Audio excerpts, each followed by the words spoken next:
Ayan, ready to eat na yan. Loto ko na yan. Sarap pala. Mag-try ko og loto og ng bami. Gustong-gusto kasi ito ni Lola eh. So, try ko na ako ang gagawa. Kasi palagi lang lalaki gagawa, diba? So, ganito ko pag-styles. Kasi malalaki to siya eh.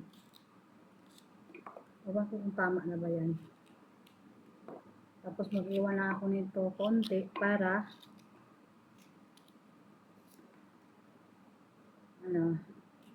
lagain ko.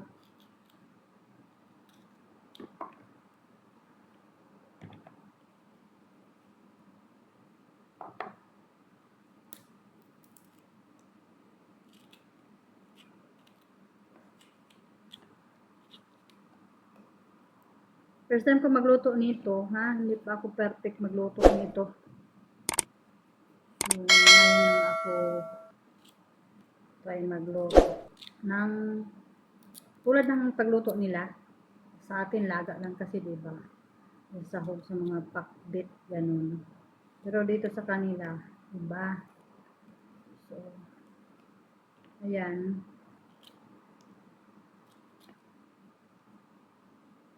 Ang report ng anak pa.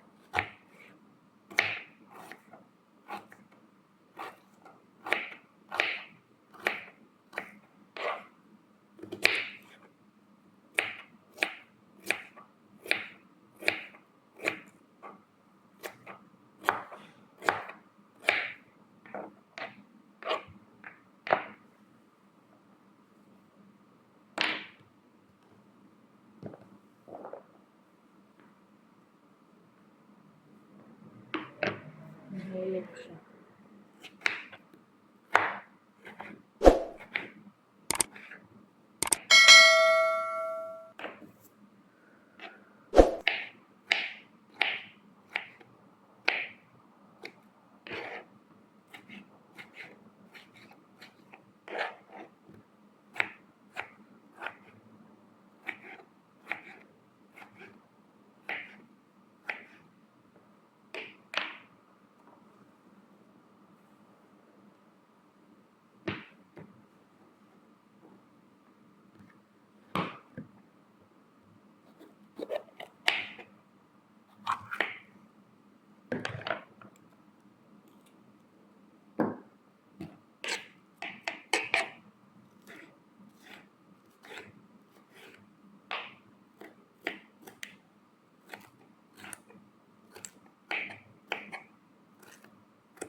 So, ayan, ready na yung lamas natin. Magluto na tayo.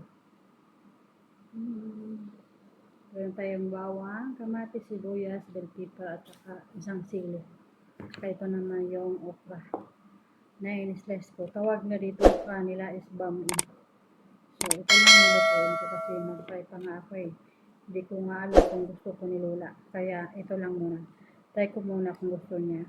So, tara, let's go, luto tayo. So, ngayon, magbalat din tayo ng itlog. Ready natin para bukas. Sa sambusa. Kasi every Friday, si Lola ay mag-fasting. Gagawa sana ako ngayon. Eh, kaso lang, walang white cheese. Kailangan kasi ng white cheese. Pero tanungin ko doon mamaya sa kabilang kwarto na may kusina doon na maliit. Meron ba siyang cheese, tawag na doon jiban. Kung meron silang jiban. Kung meron, makagawa ako ngayon. Pero pag wala, bukas na lang.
Ayan, ready to eat na yan. Luto na yan.